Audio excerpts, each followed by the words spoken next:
नमस्कार दोस्तों, स्वागत है आप सभी का निमी टेक्निकल क्लासेस के इस यूट्यूब चैनल में। देखिए, आज हम Bihar state power holding company limited का जो फॉर्म अप्लाई करने का जो डेट है टेक्नीशियन ग्रेड 3 का दोस्तों, ये 19 जुलाई लास्ट डेट रखा गया है ना। तो सबसे पहले तो आप मुझे ये बताइए कमेंट सेक्शन में कि क्या आपने फॉर्म को अप्लाई किया या फिर नहीं, है ना। तो ऐसे विद्यार्थी जो अभी तक फॉर्म को अप्लाई नहीं कर रहे हैं, ये वीडियो खास तौर पर मैं उन्हीं के लिए बना रहा हूँ। और ऐसे भी विद्यार्थी जिन्होंने फॉर्म को अप्लाई कर लिया है ना, तो उनके लिए भी मैं कुछ खास बताऊंगा इसमें, और वो भी इस वीडियो को कंप्लीट दे सकते हैं। तो इस वीडियो को कंप्लीट ज़रूर देखिए दोस्तों, आपके लिए बहुत कुछ इन्फॉर्मेशन मैं इसमें देने वाला हूँ। कैसे कैसे फॉर्म को भरना है ना, कैसे कैसे चीज़ों को सही तरीके से लेकर के चलना है, ताकि आप शुरू से लेकर अंत तक बने रहें, किसी भी प्रकार का कोई बीच में दिक्कत ना आए। ठीक है, मैं अभी Bihar state power holding company के ऑफिशियल साइट पे हूँ, तो आपको डिटेल्स जानकारी की ओर मैं लेकर जाना चाहूँगा। उससे पहले दोस्तों, अगर आपने अभी तक हमारे इस चैनल को सब्सक्राइब नहीं किया है तो ज़रूर सब्सक्राइब करिएगा, है ना। बेल आइकन को भी प्रेस कर लीजिए और वीडियो को ज़रूर शेयर करिए। सबसे पहली बात, फर्स्ट ऑफ ऑल, यहाँ मैं Bihar state power holding company के ऑफिशियल साइट पर हूँ, है ना। यहाँ पर देखिए न्यू में लिखा हुआ apply online applicant for external recruitment, है ना, ENN। ये है 1 2 3 4 5 पदों पर वैकेंसी है। 5 पद का कहने का मतलब इसमें JEE के लिए भी है ना, डिप्लोमा वालों के लिए भी है और ITI वालों के लिए भी है। टोटल 5 वैकेंसी आई है दोस्तों, है ना। हमें किस पर चलना है? हमें अपने IT का जो टेक्नीशियन ग्रेड 3 वाली भर्ती है उस पर चलना है। जैसे मैंने उसको क्लिक किया, देखिए 5 भर्ती का यहाँ पर ऑप्शन आ गया, है ना। 1 2024, 2 2024, 3 24, 4 24, 5 24, है ना। हम 5वें वाले पे चलेंगे। ये हमारा है टेक्नीशियन ग्रेड 3 के लिए। तो एक PDF ओपन होगा, देखिए ये रही नोटिफिकेशन, है ना। ये नोटिफिकेशन आ गई हमारे पास, और ये नोटिफिकेशन को मैं डिटेल से आपके सामने रखता हूँ। ठीक, देखिए सबसे पहला तो Bihar state power holding company limited की वैकेंसी है ना। प्रशासन, डिपार्टमेंट ऑफ जनरल एडमिनिस्ट्रेशन, एक government of Bihar undertaking company है। पूरी तरह से गवर्नमेंट नौकरी है। इसमें किसी भी प्रकार का मन में शंका मत रखिएगा, कहीं प्राइवेट नौकरी तो नहीं है ना। एम्प्लॉयमेंट नोटिस भी यहाँ पर दिया गया है, और पोस्ट टेक्नीशियन का ग्रेड 3 वाली वैकेंसी है। सारा दोस्तों चीज़ बताऊँगा, सैलरी वगैरह क्या है, क्या पढ़ना है, क्या नहीं, कब तक मतलब फॉर्म अप्लाई हो रहा है, सब कुछ बताऊंगा, है ना। सबसे पहले तो देखिए टेक्नीशियन का ग्रेड 3 की वैकेंसी है।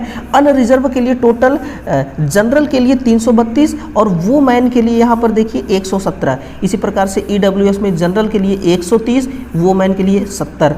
ठीक है, और SC में जनरल के लिए 260 और SC में वुमेन के लिए 140, यानी कि ST में इसी प्रकार से एक्सटर्नली बैकवर्ड और बैकवर्ड, टोटल मिला करके यहाँ पर कितना है, 2000 पद है। लेकिन फॉर्म को भरते समय आपको एक बात को बहुत ज़्यादा ध्यान रखना है ना, यानी कि आपका लोकेशन क्या है। आपका लोकेशन बिहार के, आप किस लोकेशन से फॉर्म को अप्लाई करेंगे। अब ऐसा नहीं कि बिहार की भर्ती है तो बिहार के ही बच्चे फॉर्म को भरेंगे, अदर स्टेट के भी बच्चे फॉर्म को भरेंगे, बस वो जनरल में काउंट होंगे। लेकिन उनको भी एलिजिबिलिटी मिला है फॉर्म भरने का, तो ज़रूर भरिएगा।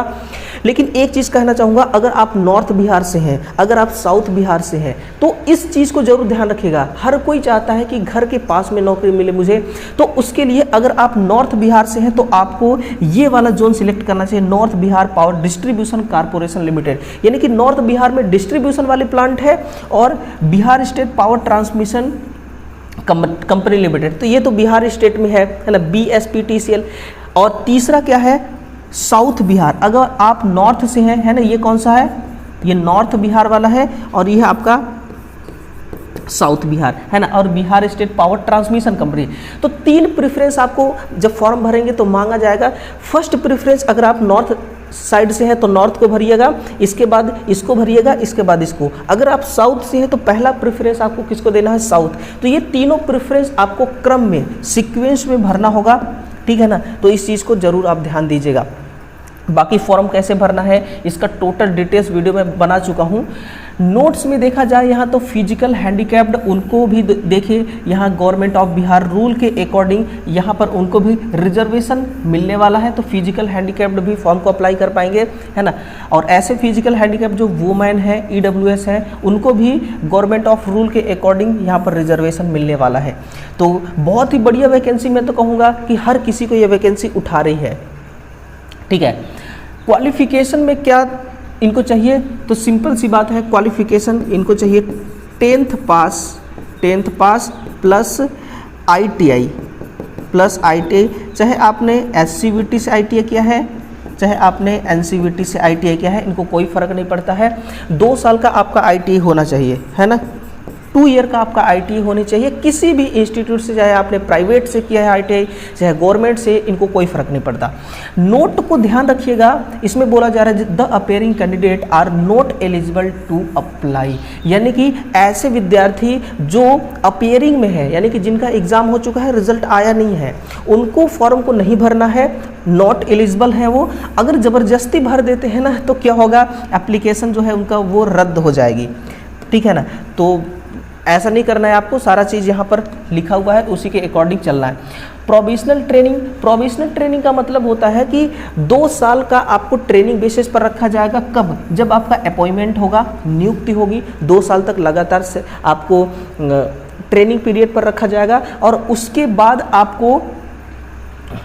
आपको यहाँ पर पूरी तरह से ट्रेनिंग ख़त्म हो जाने के बाद आप कंपनी के एम्प्लॉय हो जाएंगे, है ना। उस टाइम की सैलरी आपकी अलग होगी, लेकिन ट्रेनिंग के टाइम की आपकी सैलरी कितना होगा, यहाँ पर मंथ 9,200 रुपये, है ना, 9,200 रुपीज़ आपको यहाँ पर मिलने वाला है। और after completion of 1 year provisional period, 1 साल कंप्लीट हो जाने के बाद, यानी कि 2 साल का पीरियड है, 1 साल का training period, provisional period complete हो जाने के बाद यहाँ पर लेवल 4th के अकॉर्डिंग आपको सैलरी मिलने लगेगी। रेगुलर पे scale as per 7th PRC plus other allowances, यानी कि 1 साल ट्रेनिंग खत्म हुआ, दूसरे साल ही टोटल जितने अलाउंसेस होते हैं, जैसे कि DA, अभी DA चल रही है 50% प्लस, है ना। आपको HRA, DA HRA दुनिया भर के अलाउंसेस मिलते हैं दोस्तों। देखिए 9,200 का 50% जोड़ लीजिएगा, बाकी HRA भी मिलेगा, अगर रूम वगैरह नहीं मिल रहा है तो और भी दुनिया भर की आपको मिलते हैं अलाउंसेस। सारे अलाउंसेस मिला करके आपको सैलरी फिर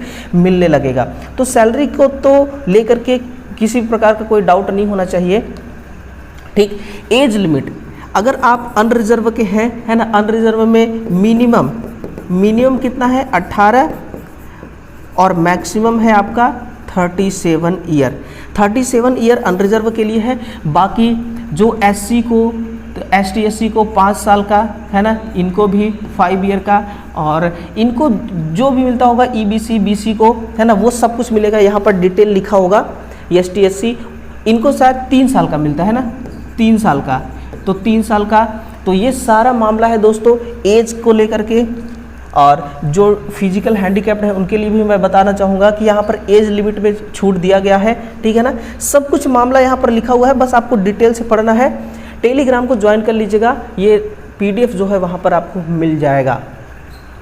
रिजर्वेशन सिर्फ उन्हीं को मिलेगा जो बिहार के विद्यार्थी हैं, जो बिहार के कैंडिडेट हैं। बाकी अदर स्टेट के जो हैं उनको रिजर्वेशन किसी भी प्रकार की नहीं मिलने वाली है ना। एप्लीकेशन फॉर्म फीस देख करके देखिए, अभी बच्चे जो हैं वो भौचक्का खाएंगे। 1,500 रुपये फॉर्म फीस है, किसके लिए, जो जिनको रिजर्वेशन नहीं मिलता है, यानी कि अनरिजर्व बिहार के, एक्सटर्नली बैकवर्ड क्लास जिसको EB से कहते हैं, बिहार के बैकवर्ड क्लास बिहार के, ये तीन क्लास ऐसे हैं, अनरिजर्व EBC BC, इनको 1,500 रुपये, ये सब बिहार के ही हैं। और जो अदर स्टेट के बच्चे फॉर्म भरेंगे उनको भी 1,500 रुपये देना है प्लस ऑनलाइन चार्ज, ठीक।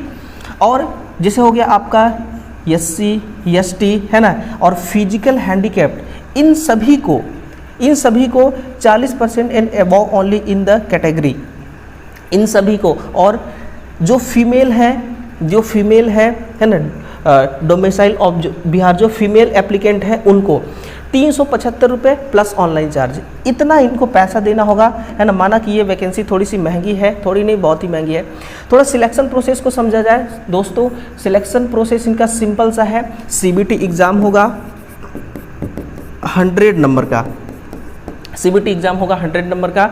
और ये बोला जा रहा है कि अगर मल्टीपल बैचेस में अगर कंडक्टेड होंगे आपके ये एग्ज़ाम तो फिर Z normalize score method apply होगा, यानी कि नॉर्मलाइजेशन भी होगा।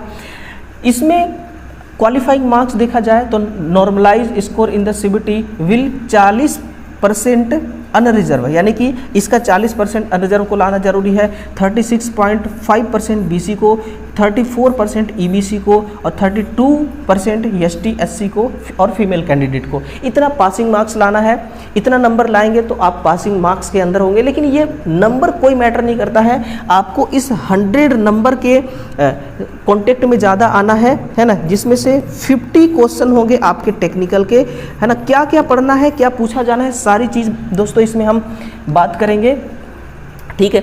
इसके बाद मैं अगर आपको ले चलूँ यहाँ पर पॉइंट नंबर ई में देखिए, candidates will be short listed in the ratio of 1/1। ये चीज़ें अच्छी हैं यार, यानी कि एक सीट के लिए हम एक ही बच्चे को शॉर्ट लिस्ट करेंगे, ऐसा नहीं 4-4 बच्चों को बुला लिए और फिर 3 बच्चों का दिल तोड़ दे, है ना, और नौकरी किसी एक को ही दे। नौकरी एक को ही देना है तो उसी को बुलाओ, ठीक। Actually vacancy advertised from the merit list for document verification होगा, है ना, सारा प्रोसेस इनका होना है, बाकी सब कुछ है ओके रिपोर्ट। फिर अलॉटमेंट कंपनी, है ना, मैंने जो आपको बोला था कि at the time of submission for online application from candidates will choose the company as per the preference, यानी कि कंपनी का प्रेफरेंस आपको भरना है, ठीक। और फॉर्म अप्लाई डेट है दोस्तों, वो मैं आपको दिखाना चाहूँगा, ये पहला दिखा रहा है 30/4/2024, लेकिन अब इसको एक्सटेंड करके कर दिया गया है 19 जुलाई 2024, है ना। शायद 19 जुलाई या 20 जुलाई है, वो नोटिस है मेरे पास, है ना, 19 जुलाई 20 जुलाई है, 19 या 20 को लास्ट डेट है, इसका ध्यान रखिएगा। एग्ज़ाम होना था इनका मई और जून में इस डेट के अकॉर्डिंग, लेकिन अब एग्ज़ाम कब होगा, सितंबर से अक्टूबर में, है ना, सितंबर से अक्टूबर के बीच में एग्ज़ाम होना है। तो टाइम देखिए अपने पास ज़्यादा है नहीं, ठीक है ना। और अप्लाई कैसे करना है, ये इनका वेबसाइट है, इस वेबसाइट के थ्रू आप अप्लाई कर सकते हैं। तो चलिए दोस्तों, अब आते हैं हम अपने सिलेबस की तरफ। ये देखिए, ये रहा, कितना प्यारा डिज़ाइन किया है इन्होंने सिलेबस में आपका जनरल पूछा जाएगा 10th लेवल का, लॉजिकल रीजनिंग 10th लेवल का, जनरल हिंदी 10th लेवल का, बेसिक नॉलेज ऑफ कंप्यूटर, है ना, ये भी पूछा जाना है। बाकी technician paper as per final years जो सिलेबस है वो ITI इलेक्ट्रिशियन ट्रेड का फाइनल ईयर वाला, सेकेंड ईयर वाला, वो सारा चीज़ है। टोटल 18 चैप्टर हैं। कितने चैप्टर हैं? टोटल 18 चैप्टर हैं। हमने कितना अब तक कंप्लीट किया ये आपके लिए जानना जरूरी है। AC मशीन वाइंडिंग कंप्लीट हो गई, अल्टरनेटर कंप्लीट हो गया, circuit breaker, DC drive complete हो गया, है ना, इल्यूमिनेशन कंप्लीट हो गया, और पावर जनरेशन हो गया, सिंगल फेज हो गया, सिंक्रोनस मोटर हो गया, ठीक है ना, और 3 फेज मोटर हो गई, और अंडरग्राउंड हो गई। तो इसमें से बहुत सारे चैप्टर हम ऑलरेडी कंप्लीट कर रहे हैं, यानी कि कर चुके हैं, हमारा जो क्लास है वो चल रही है, ठीक है ना। जो छूटे हुए हैं, जो बचे हुए हैं, उनको भी हम कंप्लीट करेंगे। तो आप भी चाहते हैं हमारे साथ जुड़ करके तैयारी करना, तो आप ज़रूर चैनल को सब्सक्राइब करिएगा मेरे भाई, ठीक है ना। तो चलिए, इस वीडियो में इतना ही जानकारी है ना। तो मैं आपसे ज़रूर रिक्वेस्ट करूँगा दोस्तों कि फॉर्म को ज़रूर भरना, कहीं ऐसा ना हो जाए कि आप अपने लाइफ का सबसे बड़ा गलती कर रहे हो, है ना। तो फॉर्म को ज़रूर भरिएगा। बाकी सब कुछ ओके रिपोर्ट है दोस्तों। मिलते हैं अगले सेशन में, तब तक के लिए आप सभी को बहुत बहुत धन्यवाद। Thank you.